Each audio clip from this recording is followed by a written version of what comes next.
नमस्कार दोस्तों, NCERT audio books प्रस्तुत करते हैं कक्षा 10 की भूगोल की पाठ्य पुस्तक समकालीन भारत भाग 2।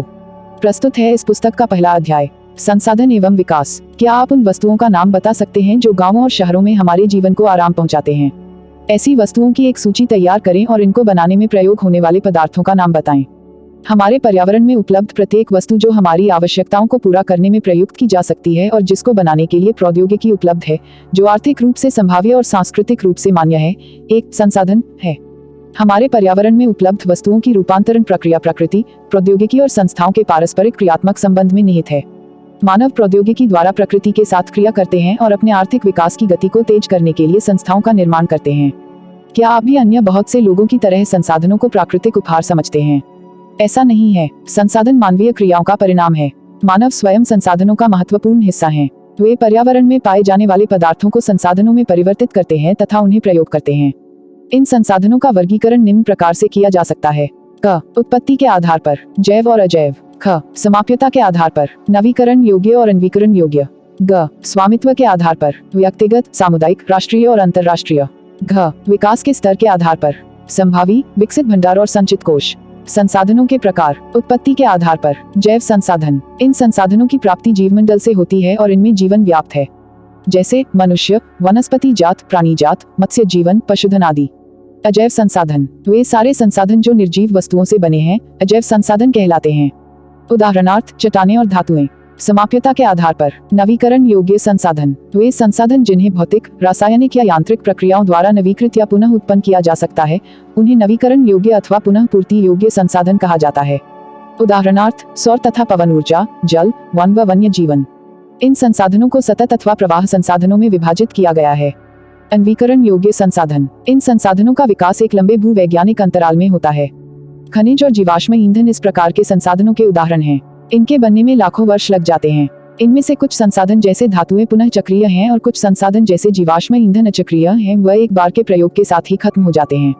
स्वामित्व के आधार पर, व्यक्तिगत संसाधन। संसाधन निजी व्यक्तियों के स्वामित्व में भी होते हैं। बहुत से किसानों के पास सरकार द्वारा आवंटित भूमि होती है जिसके बदले में वे सरकार को लगान चुकाते हैं। गाँव में बहुत से लोग भूमि के स्वामी भी होते हैं और बहुत से लोग भूमिहीन होते हैं। शहरों में लोग भूखंड, घरों व अन्य जायदाद के मालिक होते हैं। बाग, चारागाह, तालाब और कुओं का जल आदि संसाधनों के निजी स्वामित्व के कुछ उदाहरण हैं। अपने परिवार के संसाधनों की एक सूची तैयार कीजिए। सामुदायिक स्वामित्व वाले संसाधन, ये संसाधन समुदाय के सभी सदस्यों को उपलब्ध होते हैं। गांव की शामिलात भूमि जैसे चारण भूमि, शमशान भूमि, तालाब इत्यादि, और नगरीय क्षेत्रों के सार्वजनिक पार्क, पिकनिक स्थल और खेल के मैदान वहां रहने वाले सभी लोगों के लिए उपलब्ध हैं। राष्ट्रीय संसाधन, तकनीकी तौर पर देश में पाए जाने वाले सारे संसाधन राष्ट्रीय हैं। देश की सरकार को कानूनी अधिकार है कि वह व्यक्तिगत संसाधनों को भी आम जनता के हित में अधिग्रहित कर सकती है। आपने देखा होगा कि सड़कें, नहरें और रेल लाइनें व्यक्तिगत स्वामित्व वाले खेतों में बनी हुई हैं। शहरी विकास प्राधिकरणों को सरकार ने भूमि अधिग्रहण का अधिकार दिया हुआ है। सारे खनिज पदार्थ, जल संसाधन, वन, वन्य जीवन, राजनीतिक सीमाओं के अंदर सारी भूमि और 12 समुद्री मील, जो 22.2 किलोमीटर है, तक महासागरीय क्षेत्र या भूभागीय समुद्र व इसमें पाए जाने वाले संसाधन राष्ट्र की संपदा हैं। अंतर्राष्ट्रीय संसाधन, कुछ अंतर्राष्ट्रीय संस्थाएं संसाधनों को नियंत्रित करती हैं। तटरेखा से 200 समुद्री मील की दूरी, अपवर्जक आर्थिक क्षेत्र से परे खुले महासागरीय संसाधनों पर किसी देश का अधिकार नहीं है। इन संसाधनों को अंतर्राष्ट्रीय संस्थाओं की सहमति के बिना उपयोग नहीं किया जा सकता। विकास के स्तर के आधार पर, संभावी संसाधन, यह वे संसाधन हैं जो किसी प्रदेश में विद्यमान होते हैं परंतु इनका उपयोग नहीं किया गया है। उदाहरण के तौर पर भारत के पश्चिमी भाग, विशेषकर राजस्थान और गुजरात में पवन और सौर ऊर्जा संसाधनों की अपार संभावना है, परंतु इनका सही ढंग से विकास नहीं हुआ है। विकसित संसाधन, वे संसाधन जिनका सर्वेक्षण किया जा चुका है और उनके उपयोग की गुणवत्ता और मात्रा निर्धारित की जा चुकी है, विकसित संसाधन कहलाते हैं। संसाधनों का विकास प्रौद्योगिकी और उनकी संभाव्यता के स्तर पर निर्भर करता है। भंडार, पर्यावरण में उपलब्ध वे पदार्थ जो मानव की आवश्यकताओं की पूर्ति कर सकते हैं परंतु उपयुक्त प्रौद्योगिकी के अभाव में उसकी पहुंच से बाहर हैं, भंडार में शामिल हैं। उदाहरण के लिए, जल 2 गैसों, हाइड्रोजन और ऑक्सीजन का यौगिक है। हाइड्रोजन ऊर्जा का मुख्य स्रोत बन सकता है, परंतु इस उद्देश्य से इसका प्रयोग करने के लिए हमारे पास उन्नत तकनीकी ज्ञान नहीं है। संचित कोश, यह संसाधन भंडार का ही हिस्सा है जिन्हें उपलब्ध तकनीकी ज्ञान की सहायता से प्रयोग में लाया जा सकता है, परंतु इनका उपयोग अभी आरंभ नहीं हुआ है। इनका उपयोग भविष्य में आवश्यकता पूर्ति के लिए किया जा सकता है। नदियों के जल को विद्युत पैदा करने में प्रयुक्त किया जा सकता है, परंतु वर्तमान समय में इसका उपयोग सीमित पैमाने पर ही हो रहा है। इस प्रकार बांधों में जल, वन आदि संचित कोश है जिनका उपयोग भविष्य में किया जा सकता है। संसाधनों का विकास। संसाधन जिस प्रकार मनुष्य के जीवन यापन के लिए अति आवश्यक हैं, उसी प्रकार जीवन की गुणवत्ता बनाए रखने के लिए भी महत्वपूर्ण है।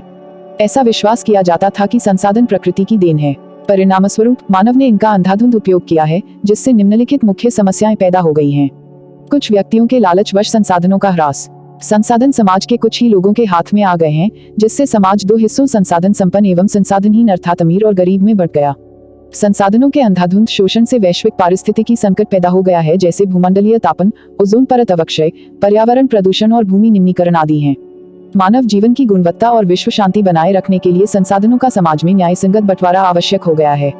यदि कुछ ही व्यक्तियों तथा देशों द्वारा संसाधनों का वर्तमान दोहन जारी रहता है, तो हमारी पृथ्वी का भविष्य खतरे में पड़ सकता है। इसलिए हर तरह के जीवन का अस्तित्व बनाए रखने के लिए संसाधनों के उपयोग की योजना बनाना अति आवश्यक है। सतत अस्तित्व सही अर्थ में सतत पोषणीय विकास का ही एक हिस्सा है। संसाधन नियोजन। संसाधनों के विवेकपूर्ण उपयोग के लिए नियोजन एक सर्वमान्य रणनीति है। इसलिए भारत जैसे देश में जहां संसाधनों की उपलब्धता में बहुत अधिक विविधता है, यह और भी महत्वपूर्ण है। यहाँ ऐसे प्रदेश भी हैं जहां एक तरह के संसाधनों की प्रचुरता है, परंतु दूसरे तरह के संसाधनों की कमी है। कुछ ऐसे प्रदेश भी हैं जो संसाधनों की उपलब्धता के संदर्भ में आत्मनिर्भर हैं, और कुछ ऐसे भी प्रदेश हैं जहां महत्वपूर्ण संसाधनों की अत्यधिक कमी है। उदाहरणार्थ झारखंड, मध्य प्रदेश और छत्तीसगढ़ आदि प्रांतों में खनिजों और कोयले के प्रचुर भंडार हैं। अरुणाचल प्रदेश में जल संसाधन प्रचुर मात्रा में पाए जाते हैं, परंतु मूल विकास की कमी है। राजस्थान में पवन और सौर ऊर्जा संसाधनों की बहुतायत है, लेकिन जल संसाधनों की कमी है। लद्दाख का शीत मरुस्थल देश के अन्य भागों से अलग थलग पड़ता है।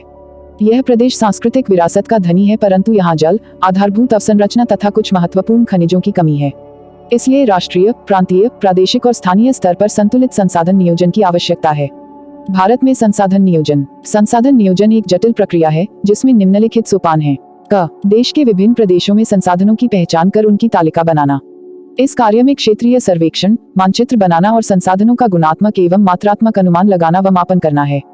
ख, संसाधन विकास योजनाएं लागू करने के लिए उपयुक्त प्रौद्योगिकी, कौशल और संस्थागत नियोजन ढांचा तैयार करना।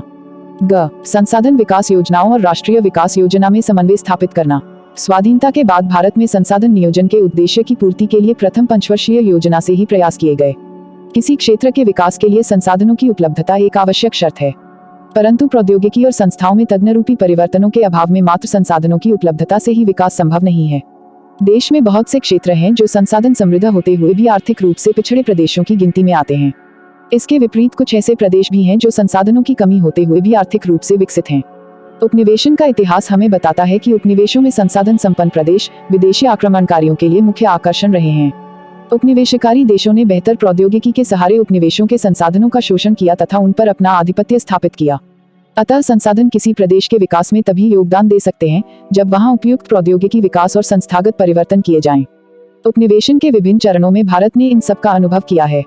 अतः भारत में विकास सामान्यतः तथा संसाधन विकास लोगों के मुख्यतः संसाधनों की उपलब्धता पर ही आधारित नहीं था, बल्कि इसमें प्रौद्योगिकी, मानव संसाधन की गुणवत्ता और ऐतिहासिक अनुभव का भी योगदान रहा है। संसाधनों का संरक्षण। संसाधन किसी भी तरह के विकास में महत्वपूर्ण भूमिका निभाते हैं, परंतु संसाधनों का विवेकहीन उपभोग और अति उपयोग के कारण कई सामाजिक, आर्थिक और पर्यावरणीय समस्याएं पैदा हो सकती हैं। इन समस्याओं से बचाव के लिए विभिन्न स्तरों पर संसाधनों का संरक्षण आवश्यक है। भूतकाल से ही संसाधनों का संरक्षण बहुत से नेताओं और चिंतकों के लिए चिंता का विषय रहा है। उदाहरणार्थ, गांधी जी ने संसाधनों के संरक्षण पर अपनी चिंता इन शब्दों में व्यक्त की है: हमारे पास हर व्यक्ति की आवश्यकता पूर्ति के लिए बहुत कुछ है, लेकिन किसी के लालच की संतुष्टि के लिए नहीं। अर्थात हमारे पास पेट भरने के लिए बहुत है, लेकिन पेटी भरने के लिए नहीं। उनके अनुसार विश्व स्तर पर संसाधन ह्रास के लिए लालची और स्वार्थी व्यक्ति तथा आधुनिक प्रौद्योगिकी की शोषणात्मक प्रवृत्ति जिम्मेदार है। वे अत्यधिक उत्पादन के विरुद्ध थे और इसके स्थान पर अधिक बड़े जनसमुदाय द्वारा उत्पादन के पक्षधर थे। भू संसाधन। हम भूमि पर रहते हैं, इसी पर अनेकों आर्थिक क्रियाकलाप करते हैं और विभिन्न रूपों में इसका उपयोग करते हैं। अतः भूमि एक बहुत महत्वपूर्ण प्राकृतिक संसाधन है। प्राकृतिक वनस्पति, वन्य जीवन, मानव जीवन, आर्थिक क्रियाएं, परिवहन तथा संचार व्यवस्थाएं भूमि पर ही आधारित हैं। परंतु भूमि एक सीमित संसाधन है, इसलिए उपलब्ध भूमि का विभिन्न उद्देश्यों के लिए उपयोग सावधानी और योजनाबद्ध तरीके से होना चाहिए। भारत में भूमि पर विभिन्न प्रकार की भू आकृतियां जैसे पर्वत, पठार, मैदान और द्वीप पाए जाते हैं। लगभग 43% भू क्षेत्र मैदान है, जो कृषि और उद्योग के विकास के लिए सुविधाजनक हैं। पर्वत पूरे भू क्षेत्र के 30% भाग पर विस्तृत हैं।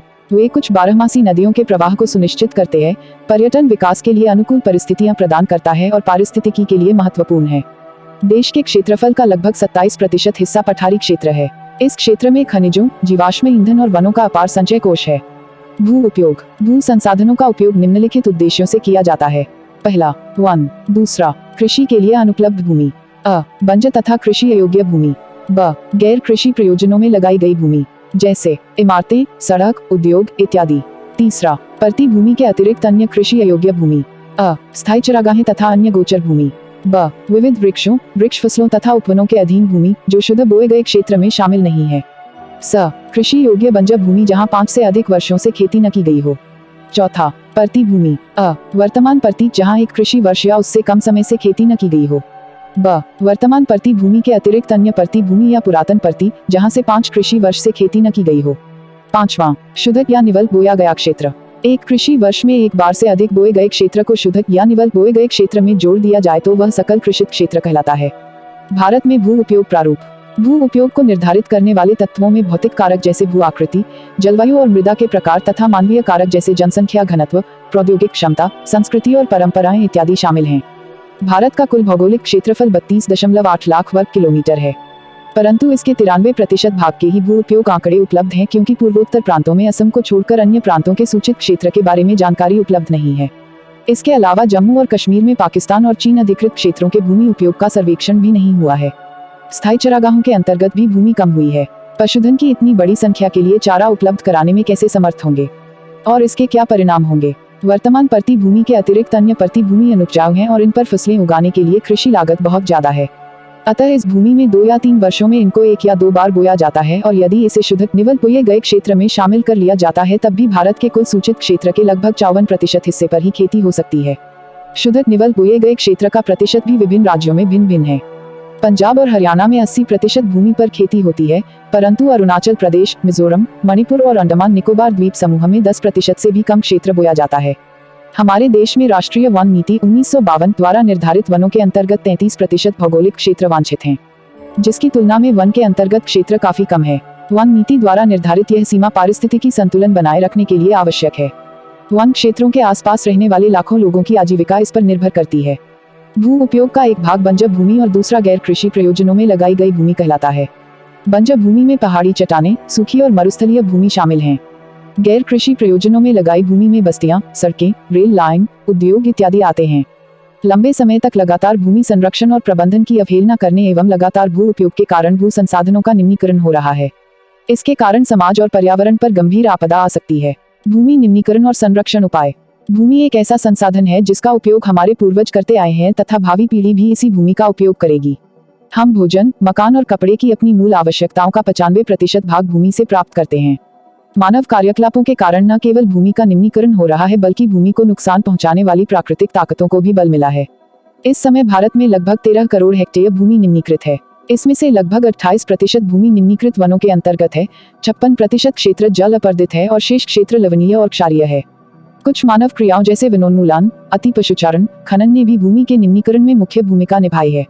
खनन के उपरांत खदानों वाले स्थानों को गहरी खायों और मलबे के साथ खुला छोड़ दिया जाता है। खनन के कारण झारखंड, छत्तीसगढ़, मध्य प्रदेश और उड़ीसा जैसे राज्यों में वनोन्मूलन भूमि निम्नीकरण का कारण बना है। गुजरात, राजस्थान, मध्य प्रदेश और महाराष्ट्र में अति पशुचारण भूमि निम्नीकरण का मुख्य कारण है। पंजाब, हरियाणा और पश्चिमी उत्तर प्रदेश जैसे राज्यों में अधिक सिंचाई भूमि निम्नीकरण के लिए उत्तरदायी है। अति सिंचन से उत्पन्न जलाक्रांतता भी भूमि निम्नीकरण के लिए उत्तरदायी है, जिससे मृदा में लवणीयता और क्षारीयता बढ़ जाती है। खनिज प्रक्रियाएं जैसे सीमेंट उद्योग में चूना पत्थर को पीसना और मृदा बर्तन उद्योग में चूने, खड़िया मृदा और सेलखड़ी के प्रयोग से बहुत अधिक मात्रा में वायुमंडल में धूल विसर्जित होती है। जब इसकी परत भूमि पर जम जाती है तो मृदा की जल सोखने की प्रक्रिया अवरुद्ध हो जाती है। पिछले कुछ वर्षों से देश के विभिन्न भागों में औद्योगिक जल निकास से बाहर आने वाला अपशिष्ट पदार्थ भूमि और जल प्रदूषण का मुख्य स्रोत है। भूमि निम्नीकरण की समस्याओं को सुलझाने के कई तरीके हैं। वनारोपण और चरागाहों का उचित प्रबंधन इसमें कुछ हद तक मदद कर सकते हैं। पेड़ों की रक्षक मेखला अर्थात शेल्टर बेल्ट, पशुचारण नियंत्रण और रेतीले टीलों को कांटेदार झाड़ियां लगाकर स्थिर बनाने की प्रक्रिया से भी भूमि कटाव की रोकथाम शुष्क क्षेत्रों में की जा सकती है। बंजर भूमि के उचित प्रबंधन, खनन नियंत्रण और औद्योगिक जल को परिष्करण के पश्चात विसर्जित करके जल और भूमि प्रदूषण को कम किया जा सकता है। मृदा संसाधन। मिट्टी अथवा मृदा सबसे महत्वपूर्ण नवीकरण योग्य प्राकृतिक संसाधन है। यह पौधों के विकास का माध्यम है जो पृथ्वी पर विभिन्न प्रकार के जीवों का पोषण करती है। मृदा एक जीवंत तंत्र है। कुछ सेंटीमीटर गहरी मृदा बनने में लाखों वर्ष लग जाते हैं। मृदा बनने की प्रक्रिया में उच्चावच, जनक शैल अथवा संस्तर शैल, जलवायु, वनस्पति और अन्य जैव पदार्थ और समय मुख्य कारक हैं। प्रकृति के अनेकों तत्व जैसे तापमान परिवर्तन, बहते जल की क्रिया, पवन, हिम नदी और अपघटन क्रियाएं आदि मृदा बनने की प्रक्रिया में योगदान देती हैं। मृदा में होने वाले रासायनिक और जैविक परिवर्तन भी महत्वपूर्ण हैं। मृदा जैव या ह्यूमस और अजैव दोनों प्रकार के पदार्थों से बनती है। मृदा बनने की प्रक्रिया को निर्धारित करने वाले तत्वों, उनके रंग, गहराई, गठन, आयु व रासायनिक और भौतिक गुणों के आधार पर भारत की मृदाओं के निम्नलिखित प्रकार हैं। मृदाओं का वर्गीकरण। भारत में अनेक प्रकार के उच्चावच, भू आकृतियां, जलवायु और वनस्पतियां पाई जाती हैं। इस कारण अनेक प्रकार की मृदाएं विकसित हुई हैं। जलोढ़ मृदा। यह मृदा विस्तृत रूप से फैली हुई है और यह देश की महत्वपूर्ण मृदा है। वास्तव में संपूर्ण उत्तरी मैदान जलोढ़ मृदा से बना है। यह मृदाएं हिमालय की 3 महत्वपूर्ण नदी तंत्रों सिंधु, गंगा और ब्रह्मपुत्र नदियों द्वारा लाए गए निक्षेपों से बनी हैं। एक सक्रिय गलियारे के द्वारा ये मृदाएं राजस्थान और गुजरात तक फैली हैं। पूर्वी तटीय मैदान, विशेषकर महानदी, गोदावरी, कृष्णा और कावेरी नदियों के डेल्टे भी जलोढ़ मृदा से बने हैं।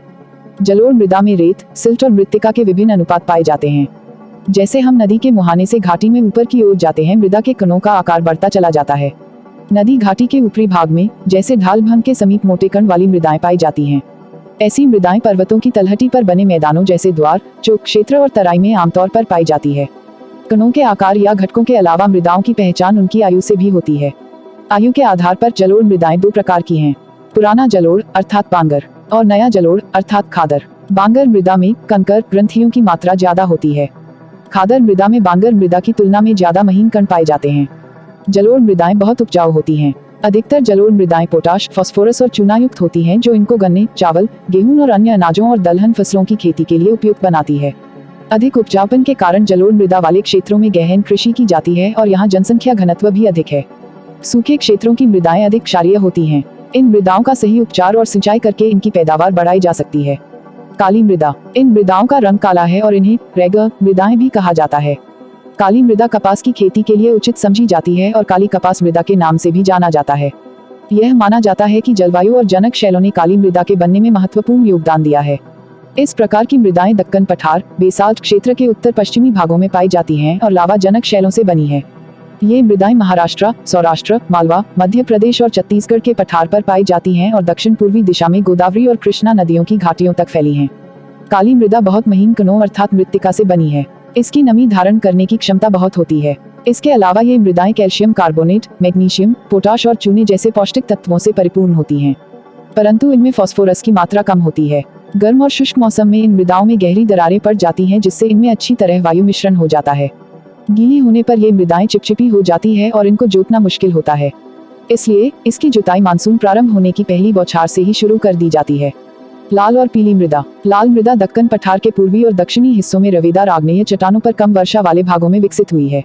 लाल और पीली मृदाएं ओडिशा, छत्तीसगढ़, मध्य गंगा मैदान के दक्षिणी छोर पर और पश्चिमी घाट में पहाड़ी पद पर पाई जाती है। इन मृदाओं का लाल रंग रवेदार आग्नेय और रूपांतरित चट्टानों में लौह धातु के प्रसार के कारण होता है। इनका पीला रंग इनमें जलयोजन के कारण होता है। लेटराइट मृदा। लेटराइट शब्द ग्रीक भाषा के शब्द लेटर से लिया गया है, जिसका अर्थ है ईंट। लेटराइट मृदा का निर्माण उष्णकटिबंधीय तथा उपोष्णकटिबंधीय जलवायु क्षेत्रों में आर्द्र तथा शुष्क ऋतुओं के एक के बाद एक आने के कारण होता है। यह भारी वर्षा से अत्यधिक निक्षालन अर्थात लीचिंग का परिणाम है। लेटराइट मृदा अधिकतर गहरी तथा अम्लीय, जिसका पीएच मान 6.0 से कम होती है। इसमें सामान्यतः पौधों के पोषक तत्वों की कमी होती है। यह अधिकतर दक्षिणी राज्यों, महाराष्ट्र के पश्चिमी घाट क्षेत्रों, ओडिशा, पश्चिम बंगाल के कुछ भागों तथा उत्तर पूर्वी प्रदेशों में पाई जाती है। जहां इस मिट्टी में पर्णपाती और सदाबहार वन मिलते हैं, वहां इसमें ह्यूमस पर्याप्त रूप में पाया जाता है, लेकिन विरल वनस्पति और अर्धशुष्क पर्यावरण में इसमें ह्यूमस की मात्रा कम पाई जाती है। स्थल रूपों पर उनकी स्थिति के अनुसार उनमें अपर्दन तथा भूमि निम्नीकरण की संभावना होती है। मृदा संरक्षण की उचित तकनीक अपनाकर इन मृदाओं पर कर्नाटक, केरल और तमिलनाडु में चाय और कॉफी उगाई जाती हैं। तमिलनाडु, आंध्र प्रदेश और केरल की लाल लेटराइट मृदाएं काजू की फसल के लिए अधिक उपयुक्त हैं। मरुस्थली मृदा। मरुस्थली मृदाओं का रंग लाल और भूरा होता है। ये मृदाएं आमतौर पर रेतीली और लवणीय होती हैं। कुछ क्षेत्रों में नमक की मात्रा इतनी अधिक है कि झीलों से जल वाष्पीकृत करके खाने का नमक भी बनाया जाता है। शुष्क जलवायु और उच्च तापमान के कारण जलवाष्पन दर अधिक है और मृदाओं में ह्यूमस और नमी की मात्रा कम होती है। मृदा की सतह के नीचे कैल्शियम की मात्रा बढ़ती चली जाती है और नीचे की परतों में चूने के कंकर की सतह पाई जाती है। इसके कारण मृदा में जल अंतःस्वंदन अर्थात इन्फिल्ट्रेशन अवरुद्ध हो जाता है। इस मृदा को सही तरीके से सिंचित करके कृषि योग्य बनाया जा सकता है, जैसा कि पश्चिमी राजस्थान में हो रहा है। वन मृदा। ये मृदाएं आमतौर पर पहाड़ी और पर्वतीय क्षेत्रों में पाई जाती हैं जहां पर्याप्त वर्षा वन उपलब्ध हैं। इन मृदाओं के गठन में पर्वतीय पर्यावरण के अनुसार बदलाव आता है। नदी घाटियों में ये मृदाएं दोमट और सिल्कदार होती है, परंतु ऊपरी ढालों पर इनका गठन मोटे कणों का होता है। हिमालय के हिमाच्छादित क्षेत्रों में इन मृदाओं का बहुत अपर्दन होता है और ये अधिसिलिक अर्थात एसिडिक तथा ह्यूमस रहित होती हैं। नदी घाटियों के निचले क्षेत्रों, विशेषकर नदी सोपानों और जलोढ़ पंखों आदि में ये मृदाएं उपजाऊ होती हैं। मृदा अपर्दन और संरक्षण। मृदा के कटाव और उसके बहाव की प्रक्रिया को मृदा अपर्दन कहा जाता है। मृदा के बनने और अपर्दन की क्रियाएं आमतौर पर साथ साथ चलती है और दोनों में संतुलन होता है। परंतु मानवीय क्रियाओं जैसे वनोन्मूलन, अति पशुचारण, निर्माण और खनन इत्यादि से कई बार यह संतुलन भंग हो जाता है तथा प्राकृतिक तत्व जैसे पवन, हिमनदी और जल मृदा अपर्दन करते हैं। बहता जल मृत्तिकायुक्त मृदाओं को काटते हुए गहरी वाहिकाएं बनाता है, जिन्हें अवनलिकाएं कहते हैं। ऐसी भूमि जोतने योग्य नहीं रहती और इसे उत्खात भूमि अर्थात पैडलैंड कहते हैं।